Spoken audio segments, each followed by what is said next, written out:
창세기 49장 13절부터 21절입니다. 시작. 스불론은 해변에 거하리니 그곳은 배 매는 해변이라. 그 지경이 시돈까지로다. 이사갈은 양의 우리 사이에 꿇어앉은 건강한 나귀로다. 그는 쉴 곳을 보고 좋게 여기며 토지를 보고 아름답게 여기고 어깨를 내려 짐을 메고 압제 아래서 섬기리로다. 다는 이스라엘의 한 지파같이 그 백성을 심판하리로다. 다는 길의 뱀이요 첩경의 독사로다. 말굽을 물어서 그 탄자로 뒤로 떨어지게 하리로다. 여호와여, 나는 주의 구원을 기다리나이다. 갓은 군대의 박격을 받으나 도리어 그 뒤를 추격하리로다. 아셀에게서 나는 식물은 기름진 것이라. 그가 왕의 진술을 공개하리로다. 납달리는 노인 암사슴이라. 아름다운 소리를 바라는도다. 거기까지입니다. 중요 인물은 다 빠졌어요. 안 중요한 지파만 쭉 우리가 지금 읽었습니다. 근데 그냥 읽고 나신 소감에 여기다 축복을 했는데, 좋은 축복 같아요, 나쁜 축복 같아요? 이럴 때 정답은 항상 뭐라고요? 둘 다. 이게 너는 부자가 될 것이다, 우리 이걸 좋은 축복이라고 생각하잖아요. 그래서 너는 돈 때문에 타락할 것이다. 괄호 안에 그게 있으면 이게 좋은 축복이에요, 나쁜 축복이에요?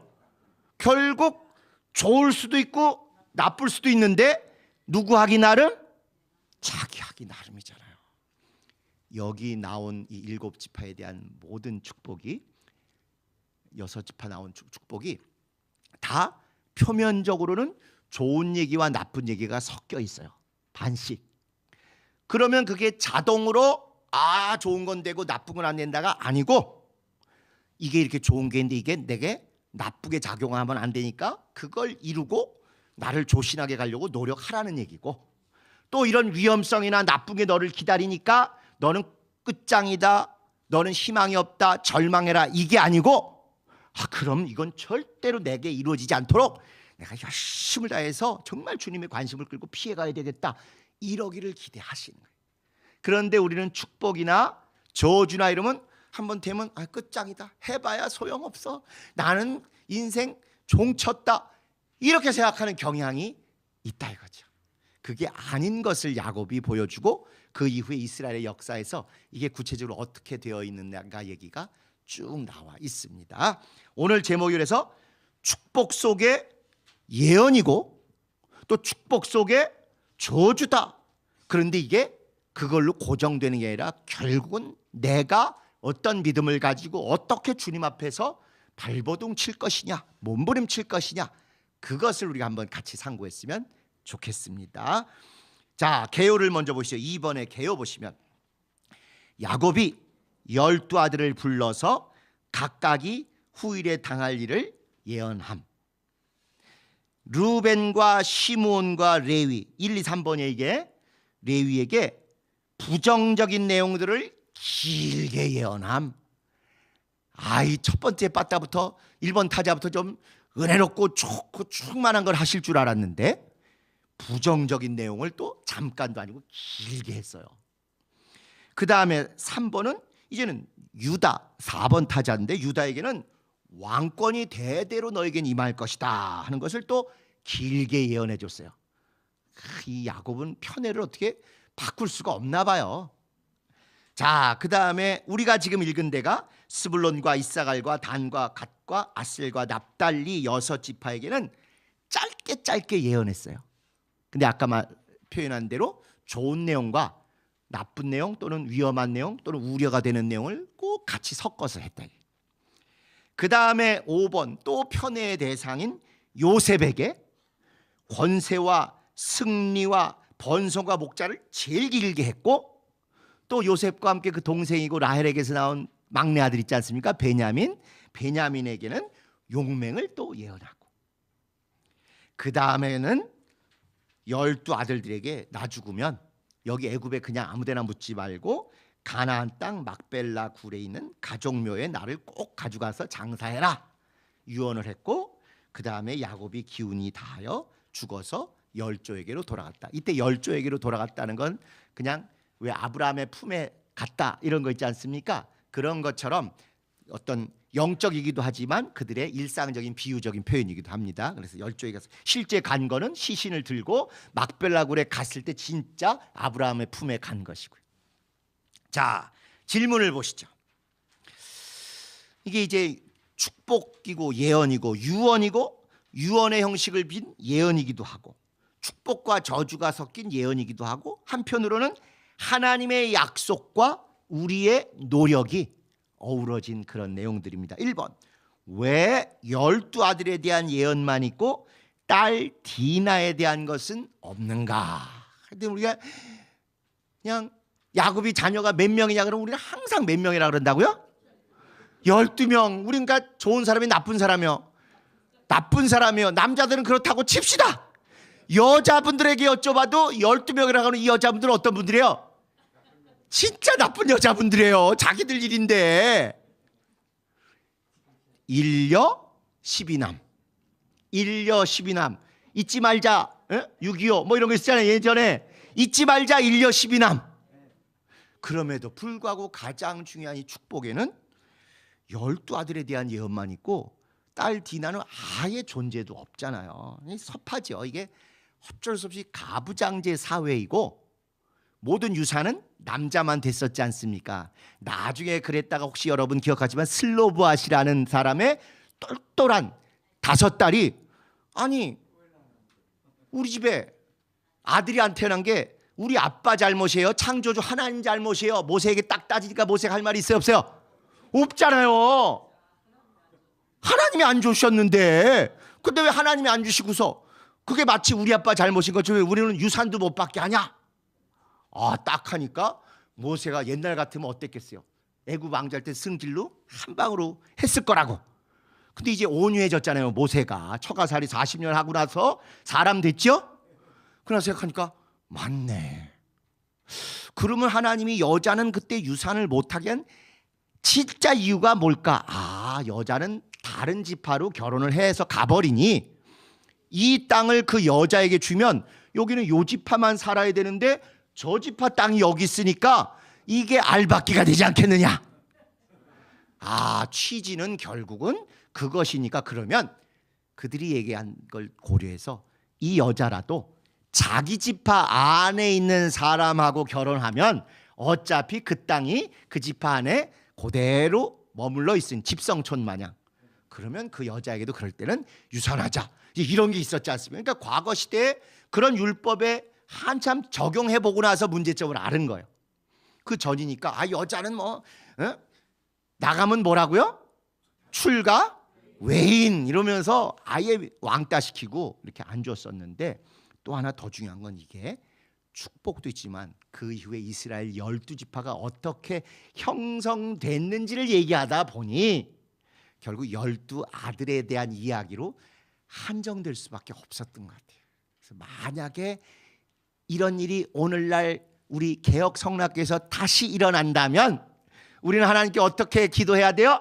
하나님, 레이디 퍼스트 디나부터 축복해 주시죠 해서라도 누락되거나 빠지는 분 없이 모두 온전하게 존중받고 인정받는 그런 신약교회가 됐으면 참 좋겠습니다.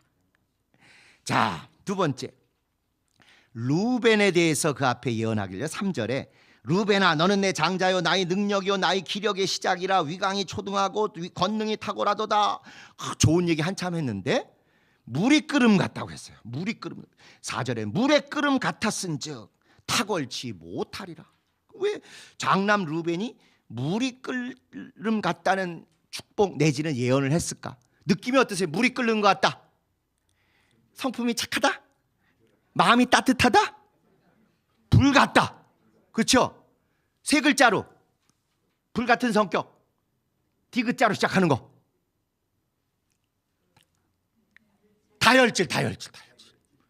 다혈질. 완전히 혈기방장하고 다혈질 욱할 뿐만 아니라 변덕은 또 냄비에 끓는 물 마냥 얼마나 심했어요. 그러니까 그가 그런 것이 장수로서, 장남으로서, 리더십으로서 발휘됐으면 좋았을 텐데 야곱이 하는, 너는 내 기력이고 내 영광이고 내 뭐라고 돼 있냐면 내 능력이고 장자고 기력이다 이랬는데, 이렇게 막 물 끓듯하는 이게 정욕으로만 쓰인 거예요. 끓는 물같이. 그래가지고 제일 르우벤하면 넘지 말아야 될 선 넘은 거 아시죠? 서모 빌하고 선을 넘어서 가장 저주받는 그런 죄를 졌어요. 그러니까 넌 장남이지만 너는 끓는 물같이 혈기와 그 다혈질, 변덕 이런 것 때문에 너는 장자권에서 탈락했다. 그래서 나중에 그 요셉 또는 베냐민 애굽에 가서 일 처리할 때에도 루벤이 뭐 나설 때 아버지가 거절했어. 이미 찍힌 거예요. 너는 말은 그렇게 하지만 그렇지 않고 네가 책임진다는 것도 아니고, 잘못되면 루벤은 누구로 책임지다 그랬는지 혹시 기억나십니까? 내 아들들로 책임진다고.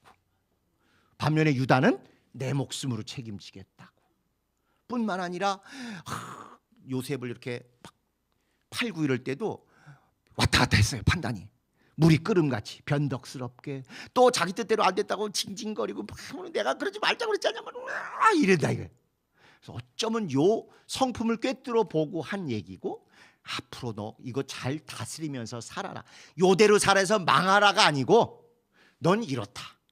그러니까 이거를 좀 잘 다스려서 살아서 진짜 원래 의도대로 내 기력, 내 장자, 내 영광이 되줬으면 좋겠다. 이런 축복을 한 것입니다. 자, 그 다음에 레위 또 시몬과 레위에 대해서 뭐라고 하냐면, 시몬과 레위는 형제여 그들의 칼은 잔해하는 기계로다. 우리는 레위 지파면 엄청 축복받은 지파로 알고 있잖아요. 레위는 축복받은 지파가 아니라 저주를 도라무통으로 받은 지파예요. 잔해하는 기계래. 사륙기계, 살인기계. 또 내 호나 그들의 모의에 상관하지 마라. 쟤들 나쁜 짓 꾸미고 거기에 절대로 가지 마라. 내 영광아 그들의 집회에 참여하지 마라. 내 명예고 뭐고 다 그냥 곤두박질 친다. 그들이 분노대로 사람을 죽이고 혈기대로 소의 발목 힘줄을 끊었다. 노염이 혹독하니 저주를 받을 거예요. 레위는 저주받은 지파예요. 우리가 다행히도 이런 성경을 안 읽었기 때문에 레위 지파면 엄청 축복받은 지파로 알잖아요. 그게 교역자가 무조건 특수계층이라고 여러분을 세뇌하는 만큼 하셨죠? 성경을 안 본 덕분에. 자, 그럼 왜 레위에게 대해서 이렇게 잔해하는 기계, 소의 발목 힘줄을 끊음, 저주받을 것이고 흩어질 것이다. 이게 왜 하느냐? 여러분이 기억하실 것입니다. 세겜이란 데서 주장 하몰의 아들 세겜이 이 딸 디나를 겁탈하는데, 그가 아무리 억울하고 열불난다고 하지만 그걸 보복하면서 누구 이름을 망령되이 악용한 거예요? 여호와 하나님의 이름과 그분과의 가장 중요한 약속인 할례를 저주의 수단으로 음모를 꾸며가지고 그들이 할례 받아야 된다 그랬고, 그것 때문에 고통 겪은 중에 다 가서 아주 다 진멸을 하고 멸절을 시켰지 않습니까? 그러니까 여기 나온 대로 잔해하는 기계다. 사람 죽이는 기계라는 거예요. 그래서 이 예언이 계속돼가지고 그 다음에 소의 발목 힘줄을 계속 끊는다고 하더니, 성전에서 여호와 하나님께 제사 드리는 소, 양, 염소를 누가 죽여요? 레위 지파가 죽이는 거예요. 제사장 레위 지파가 발목 힘줄을 끊고 계속 수만 수십만 마리를 죽이니, 이런 걸 보고 우리는 죽이는 기계라고 하잖아요. 살인기계, 사륙기계.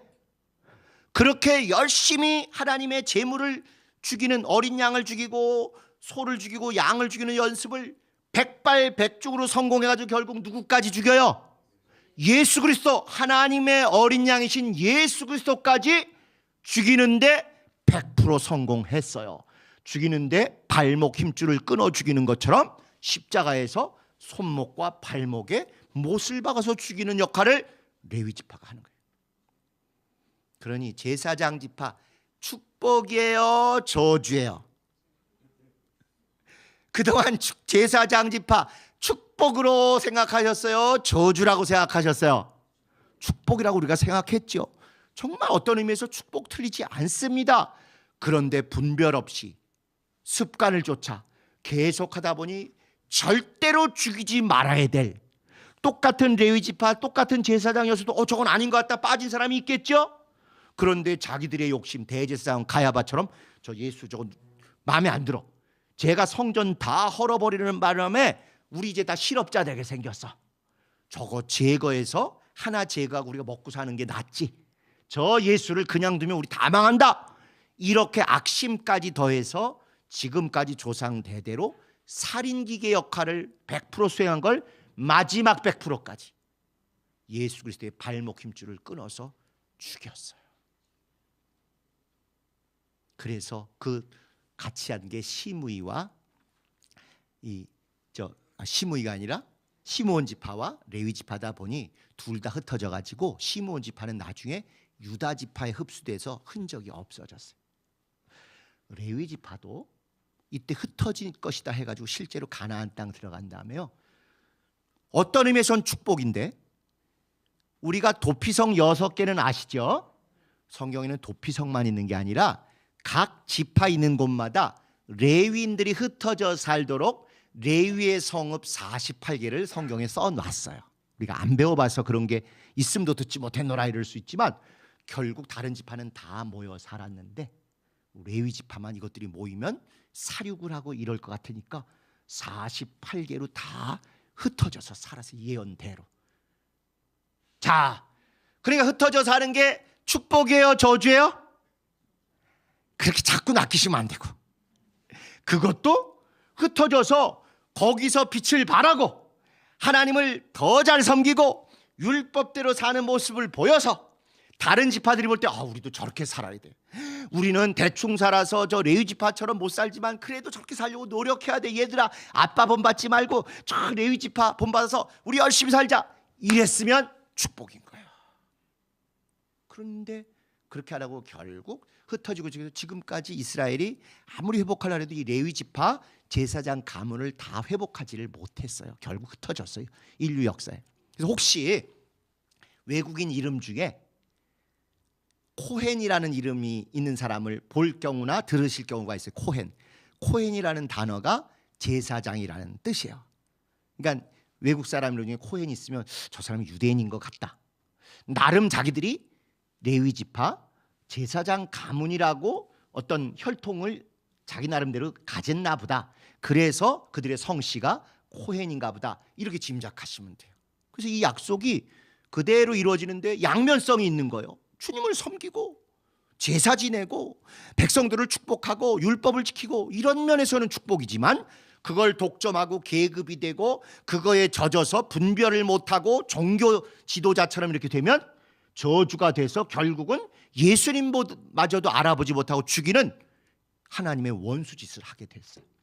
또 흩어져 살라고 흩어져 살았지만 그게 표면적으로 볼 때는 축복이 아니고 저주처럼 보이지만 거기 살면서 본을 보이고 열심히 했으면 그 지파들이 다 믿음 생활 잘할 수 있게 이끄는 그런 좋은 믿음의 본이 됐고 아주 하나님이 인정하시는 그런 사람도 될 수 있었을 것입니다.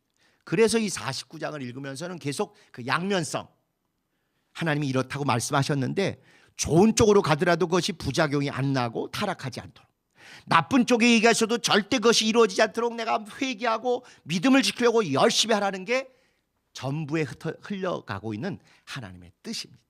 자, 또 그 다음을 보실까요?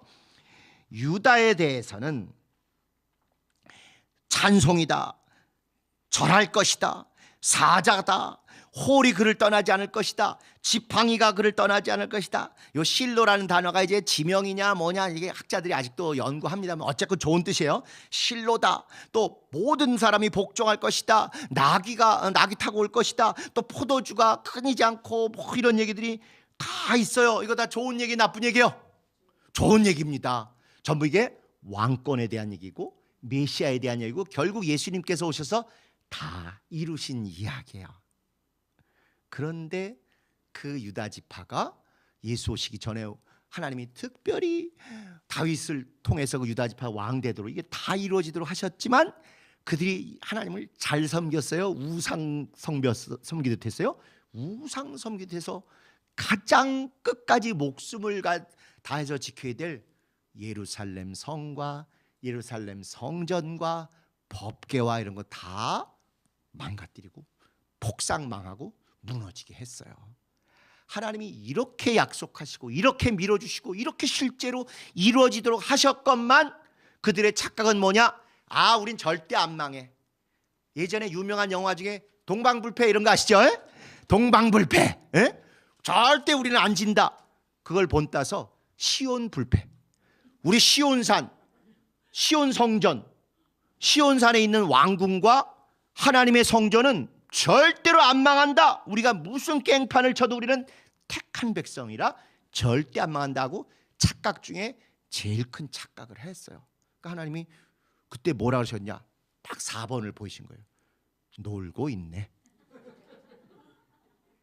그들은 지들이 택한 백성이니까 절대로 하나님이 우리를 안 버리신다. 우린 절대 안 망한다. 착각하고 있다가 하나님이 그래? 내가 너희들을 어떻게 망하는가 보여주마고는 어떤 의미에서 이들보다 더 악한 이방인을 들어서 이들을 멸망시키신 거예요. 우상 숭배보다 더 악한 건 없다.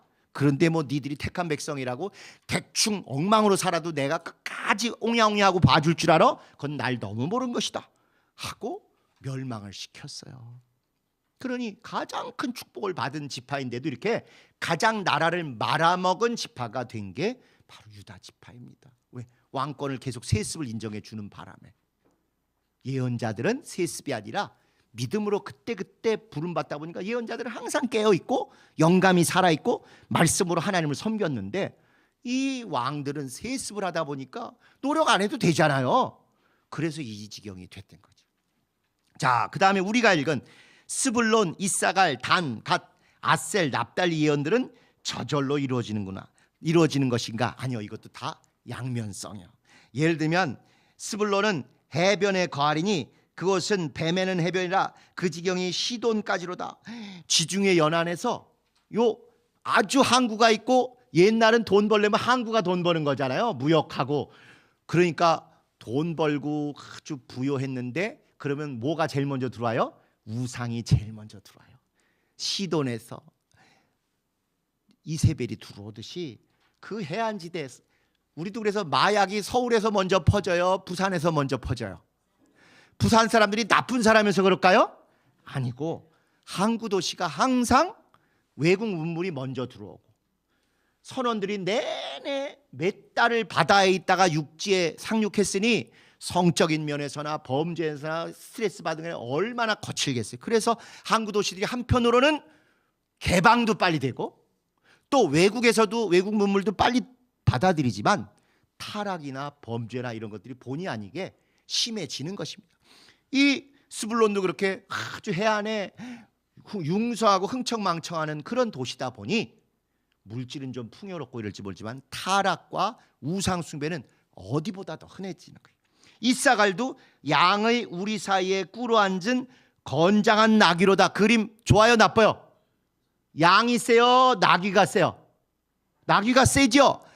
그러니까 약한 양들 사이에 있으면 동네 골목대장 하는 거예요. 그런데 그런 쉴 곳을 보고 좋게 여기며 토지를 보고 아름답게 여기고 어깨를 내려 짐을 메고 앞제 아래서 섬.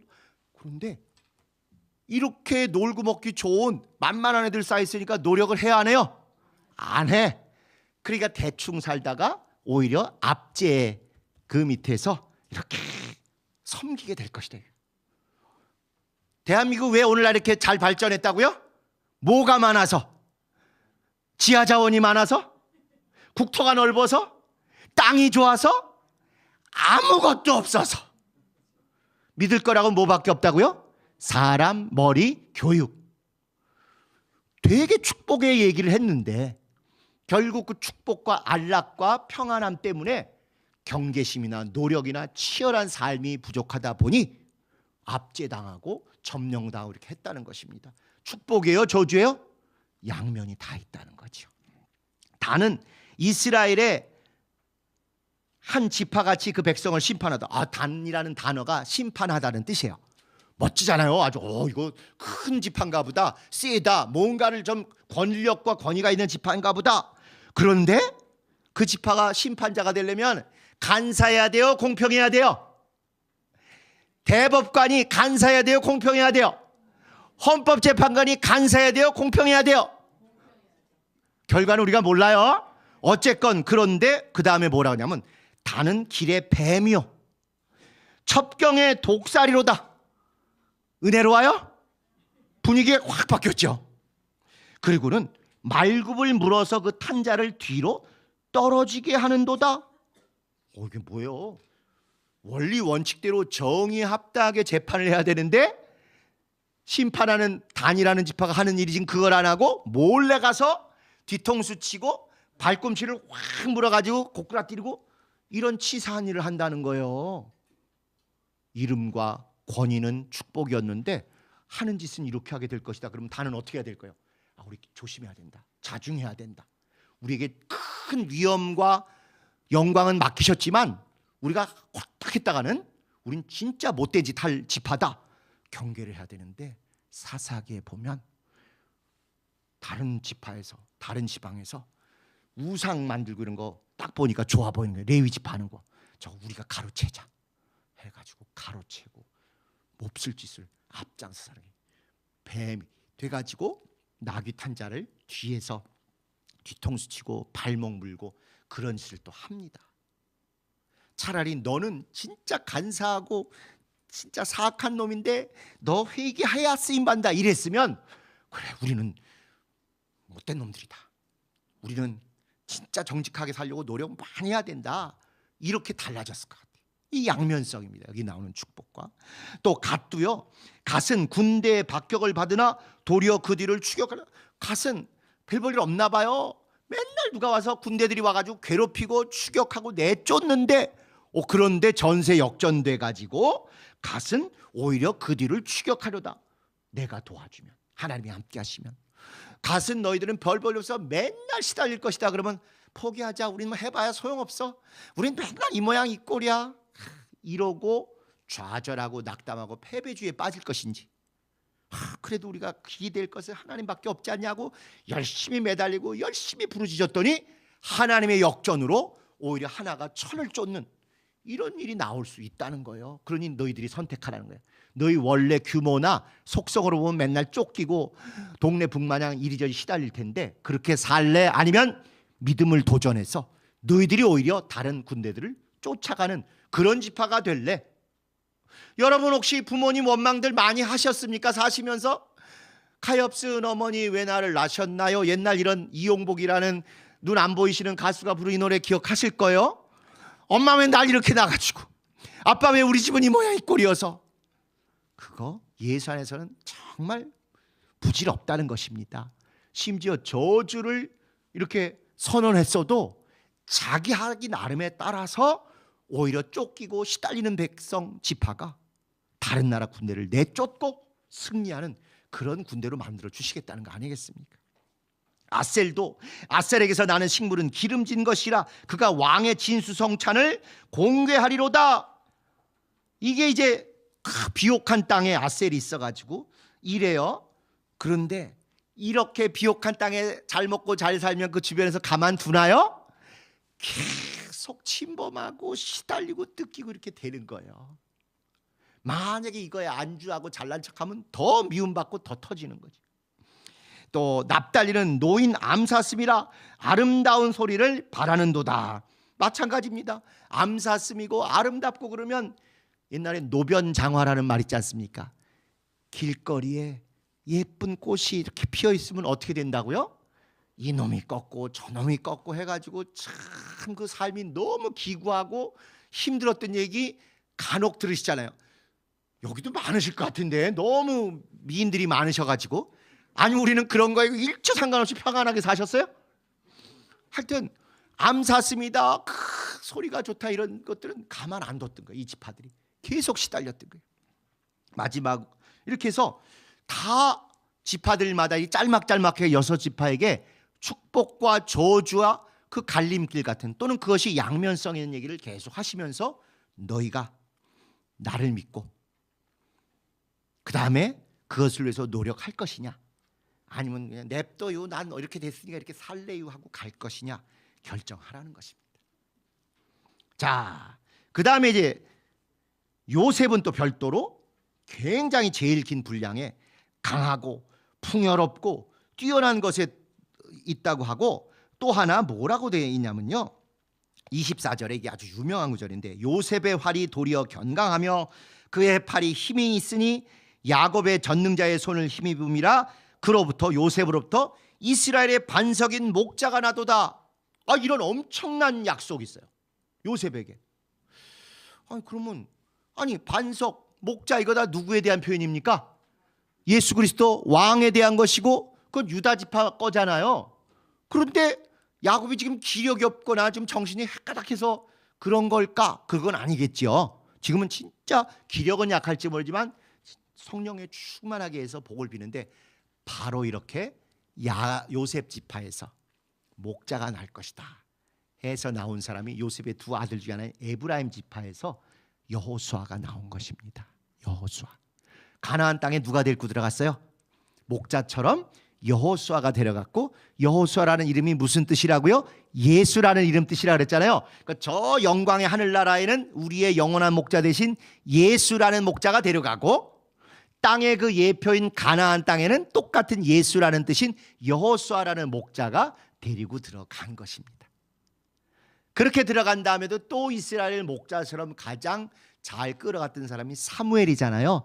사무엘 역시 에브라임 지파, 곧 요셉 지파에서 나온 거예요.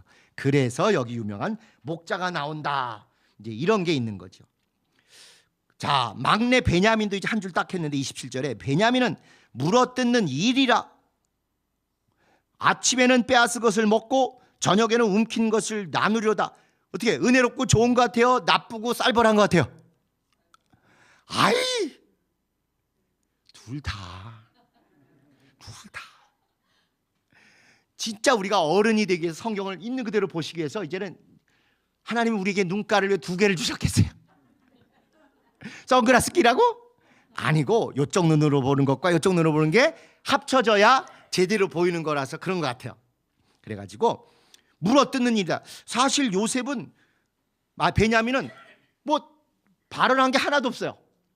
맨날 볼모로 잡히기만 하고 형들이 안쓰러워서 막내라고 막 감싸고 이런 것만 있는데, 이렇게 존재감도 없고 온순한 이미지인데 정작 축복의 내용은 물어뜯는 일이래. 굉장히 호전적이죠. 공격해서 남의 거 막 뺏어가는 거죠. 그리고 나서는 아침에는 빼앗은 걸 먹고 저녁에는 또 자기 가지고 있는 거 또 먹고, 맨날 남 뺏고 먹고, 용맹스러운 전사, 이런 거예요. 그래서 이대로 예언을 이루려고 나온 사람이 바로 이스라엘의 첫째 왕 베냐민 지파에서 나온 누구요? 사울왕. 사울왕이 처음에 얼마나 겸손하고 얼마나 온순했습니까? 부끄러워가지고 야 너래, 아니 나 아니에요 막 숨고 이랬잖아요. 근데 왕질 한 1년 2년 3년 해보니까 이거 할 수 있네.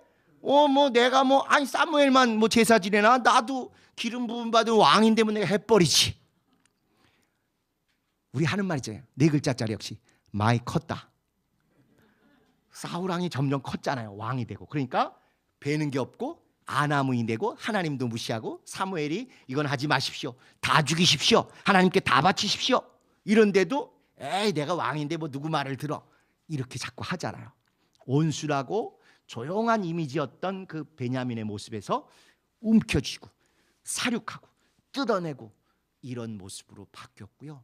결국 나중에 이 베냐민 지파는 어느 정도였냐, 사사기의 마지막 감은요, 이스라엘의 11지파와 베냐민 지파가 서로 내전을 벌여요.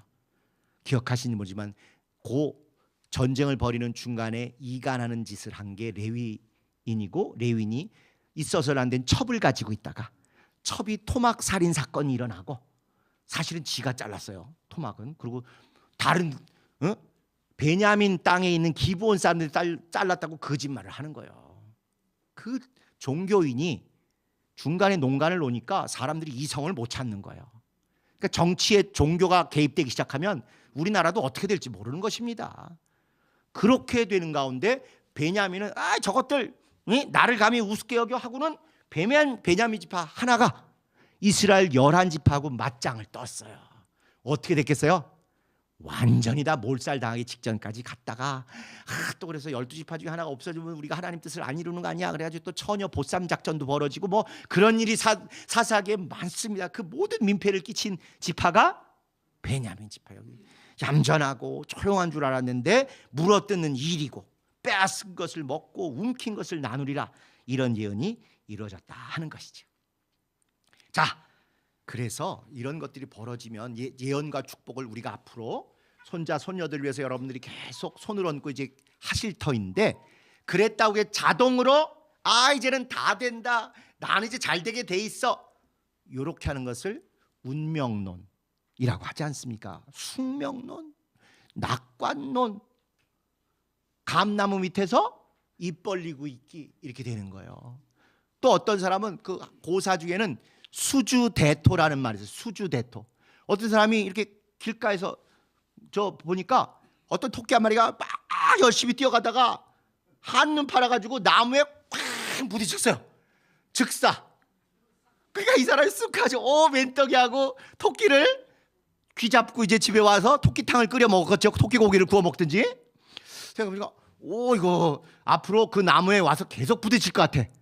그 다음부터는 농사를 하나도 안 짓고 매일매일 출근을 그 나무에 가서 수주, 나무를 지키면서 대토, 토끼가 와서 대가리를 박치게 하기를 기다린다, 이런 고사서가 수주대토입니다.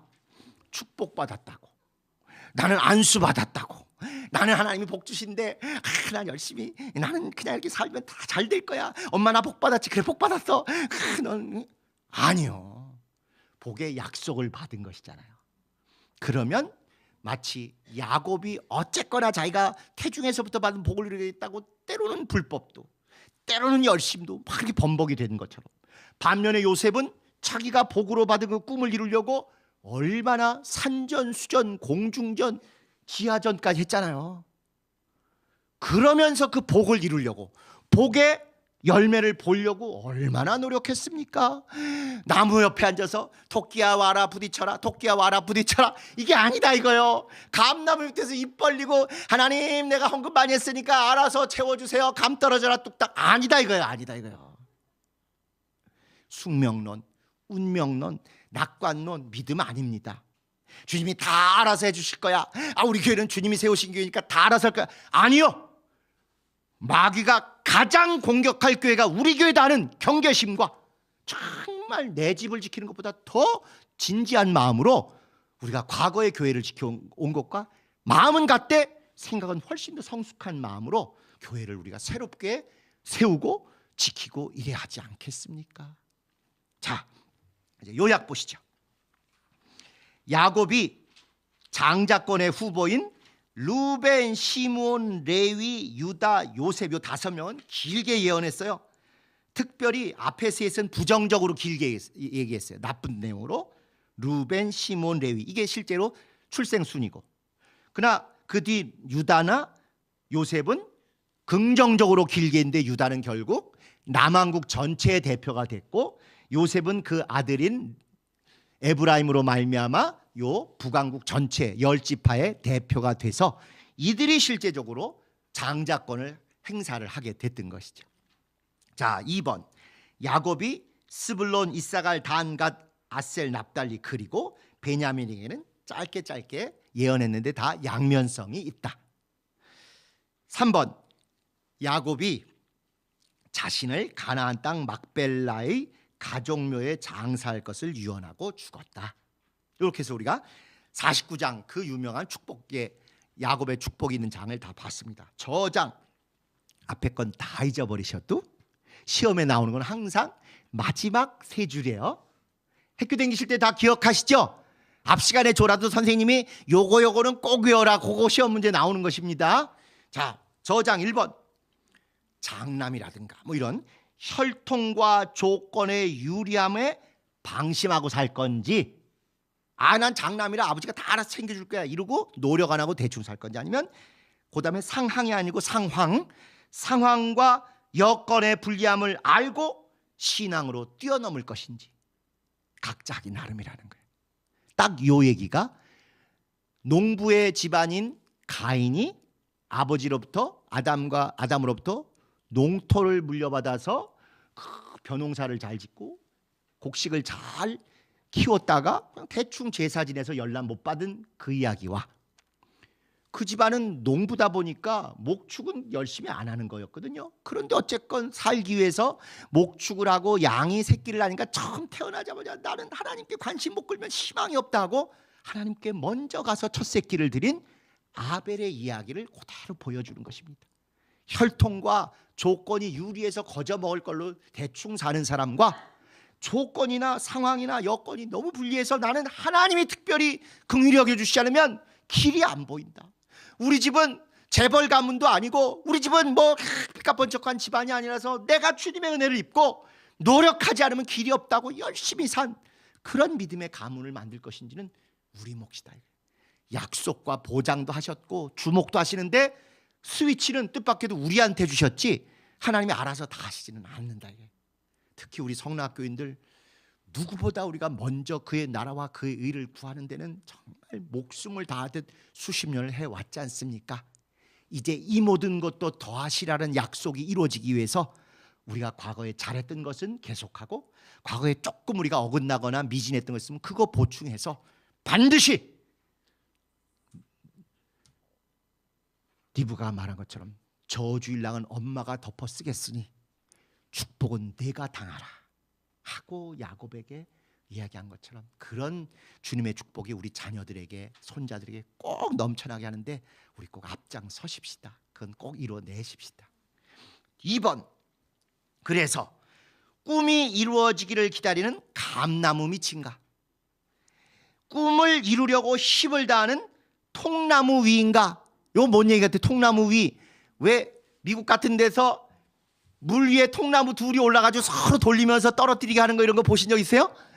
죽어라고 발로 그냥 막 통나무를 돌리지, 안 떨어지려고도 하고 떨어뜨리려고도 하고 잠시도 긴장을 풀지 않고 열심을 내서 최선을 다합니다. 감 떨어지기를 바라보는, 그저 입 벌리고 기다리는 감나무 밑인가 우리 신앙이? 아니면 어떻게든지 꿈을 이루려고 힘을 다하는 통나무 위에 막 열심을 내고 발을 구르는 그런 것인가? 선택을 하시라는 거죠.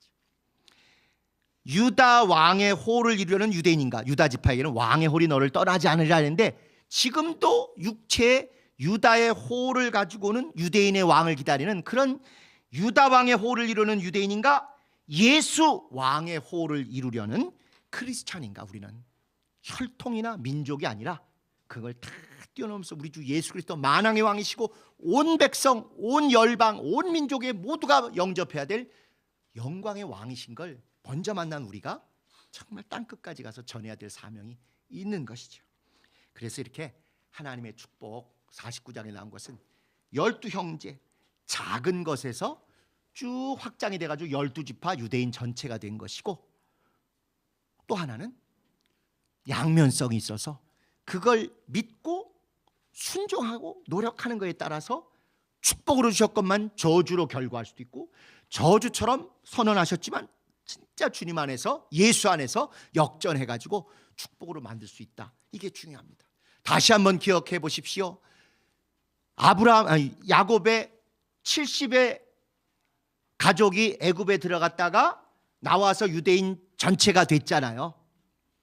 그리고 이 노아로부터 70명의 후손이 나타나서 온 인류가 됐어요. 그러다 보니 야곱의 70 가족이 나와서 시내산에서 여호와 하나님을 만난 70 장로가 돼가지고 그 이스라엘 전체 12아들이 12지파 이룬 것처럼, 또 이렇게 노아로부터 70명의 자손이 나오고 70민족이 돼서 세계인과 됐던 것처럼 예수께서도 그래서 70인을 곳곳에 보내셔서 예수 그리스도의 복음을 받도록 그렇게 하신 것입니다. 이게 옛날 이야기로 그치는 게 아니라 오늘날도 똑같아요. 진짜 믿음이 있거나 하나님의 관심을 끄는 소그룹이 어디 있으면 이들이 전 세계를 움직일 수 있습니다. 지금 트럼프 대통령이 미국의 대통령이 되고 뭔가 다 뒤집어 엎잖아요. 그런데 거기서 세계 경제를 주무르는 대부분의 사람들이 다 지금부터 30년 전에 페이팔이라는 회사를 같이 했던 사람들이에요. 우리로 치면 삼성페이, 무슨 카카오페이 이런 거 아시죠? 그런 것처럼 이것의 제일 원조가 미국에서 나온 페이팔이라는 건데, 그걸 같이 만들었던 대학 졸업생들이 UIUC라는 그 대학하고 일리노이 대학하고 스탠퍼드 대학 전자공학 출신 사람들이 모여가지고 그걸 만들어서 너무 획기적으로 국가에 팔았어요. 그리고 나서 그 받은 돈을 가지고 우리가 이거 우리끼리 먹고 떨어질 게 아니라 우리처럼 벤처를 하는 사람을 막 밀어주자. 막 그래가지고 그 샌프란시스코 실리콘밸리가 그 사람들이 중심이 돼서 될성 부른 나무들을 밀어줘가지고 이렇게 미국의 오늘날이 됐고, 이제 아주 대놓고 장관이 됐건 무슨 경제 참모가 됐건 전부 이 사람들이 페이팔 마피아라고 불러요. 그들을. 마피아라는 단어 아시죠? 조직 폭력배처럼 결합, 아주 결집력도 있고 뭔가 단합해서 서로 밀어주고, 그래가지고 페이팔 마피아가 이제 미국의 경제를 다시 한번 주무르게 됐습니다. 또 한쪽은 IT 업체의 또 한쪽은 구글 아시죠? 구글 알럼나이라는데 구글 동창생이라 불러요. 초기에 구글을 일으킬 때 같이 했던 사람들이 또 그것에 주식 팔고 뭐 이렇게 헤어져서 또 지들끼리 멋대로 놀고 먹은 게 아니라 또 우리가 같은 사람들을 만들자 해서 그 사람들이 계속 돈을 대가지고 저 미국이 4차 산업혁명 시대 전 세계는 다 힘든데 지금 미국만 행복한 거 아시죠? 그렇게 만들어 가는 거예요. 그러면 세속적인 것만 그러느냐? 전 세계의 선교는요, 옥스퍼드 대학하고 케임브리지 대학이 하는 거예요. 옥스퍼드 대학 지금부터 몇백 년 전에 홀리 클럽이라 그래가지고 성령 클럽, 웨슬레를 포함해서 몇 명이 야 우리가 공부만 하고 머리만 좋아가지고 하나님이라는 거 아니지 않느냐? 그래서 성령을 사모하고 성령 충만하고 이래가지고 성령 운동이 웨슬레를 통해서 전 세계로 퍼져나갔습니다. 뿐만 아니라 옥스퍼드가 좀 너무 이론적으로 가고 좀 자유적으로 간다고 해서 거기 교수들이 나와서 또 만든 학교가 케임브리지에, 둘이 그냥 형제지간이에요. 그 케임브리지에는 케임브리지 7이라 그래가지고 아주 신실하게 기도하고 맨날 세계 선교를 해서 애쓰고 수고했던 케임브리지 7이라는 사람이 아시아와 아프리카 주요국들을 전부 선교사로, 그 세계적인 석학들이 몇백 년 전부터 나가서 선교를 한 것입니다. 전 세계 역사가 눈에 보이는 나폴레옹 이런 정치가가 한 게 아니고 이렇게 진심을 다한 신앙의 그 묘판 같은 몇 명이 옥스퍼드 대학의 홀리 클럽, 캠브리지 대학의 캠브리지 7, 7명, 이런 사람들에서 변한 거예요. 대한민국은 그쪽 계열이 아니라 미국의 그 당시 전국 대학생 기독학생 대표들이 수련회로 딱 모였는데, 큰 은혜 받고 나서 중국으로 갈 사람, 일본으로 갈 사람, 이미 거기 다 선교도 돼 있고 알아요. 그런데 조선에 갈 사람 아는 사람이 아무도 없는 게 조선에 갈 사람. 그런데 그때 거기에 최고로 신실하고 리더였던 언더우드, 그 다음에 아펜젤러, 그 다음에 피어슨, 이런 리더들이 그럼 우리가 가자 해가지고 와서 대한민국의 교회가 이렇게 됐고, 오늘날 K로 시작되는 대한민국의 축복과 영향력이 이 복음과 함께 들어와서 전 세계를 이렇게 깜짝 놀라게 하는 것입니다. 뭐 대단한 게 이루어지는 게 아니에요. 정말 하나님의 관심을 끄는 몇 사람이라도 모여서 기도하고 비전을 갖고 같이 꿈을 꾸고 우리 평생 이것을 헌신하자 이러고 시작하면 아프리카 선교가 이루어지는 거고, 중남미 선교가 이루어지는 것이고, 대한민국의 선교가 바로 이런 사람들에서 이루어진 것입니다. 그래서 이제 기독교가 쪽을 못 쓰는 우리 대한민국, 여기에 어느 교회도 하지 못한 개혁을 이루어낸 우리 개혁 성도들이, 저는 우리 교회에 21세기를 책임졌으면 좋겠습니다. 대한민국 한국교회 21세기는 죽음을 넘어보고 불가능하다는 개혁을 이루어본 우리들이 이루어봤으면 참 좋겠어요. 우리가 그들보다 대단하지 않아요. 우리가 가슴 아픈 게 누구보다 많아요. 그러나 이 터널을, 남들 안 겪어본 이 터널을 겪은 우리 개혁 성도들, 우리 오후에 함께 창세기를 보며 우리와 똑같은 수준의 이야기를 보며 내 이야기구나, 나도 구제불능이라 할 수 있겠구나, 정말 우리 몇 명만 마음을 모으고 기도를 모으고 헌신하면 지금 껌값이 되고 정말 아주 보잘것 없어져서 곤두박질처럼 된 한국교회를 살리는데 우리 개혁 성도들의 일을 개혁성도를 하나님이 반드시 들어 쓰실 거라고 확신합니다. 세계 역사가, 특별히 세계 선교 역사가 구체적으로 증언하고 있는 이런 모습입니다. 세상을 페이팔 마피아, 구글 알럼나이 이런 사람들이 휘어잡고 전 세계 제3세계 선교를 옥스퍼드 홀리클럽, 캠브리지 세븐 이런 사람들이 할 때 미국의 그 기독 학생의 대표들이 언더우드, 아펜젤러, 피어슨 이런 사람들이 여기 와서 조선이 어디 붙어 있는지도 모르는데 와가지고 뼈를 묻고 선교사 집안이 몇 대가 와서 헌신하고 이렇게 세워진 나라, 하나님이 축복하셔서 엄청 풍요해졌지만 타락의 극을 보인 이 나라를 가장 바닥에서 시작한 우리들이 다시 한번 살리는데 하나님의 거룩한 도구로 쓰임받기를 진심으로 사모합니다. 우리 함께 이 일에 쓰임받도록 한번 주님 앞에 눈물도 뿌리고 몸부림쳐 보시도록 하십시다. 우리 주님 가르치신 기도하시고 마치겠습니다.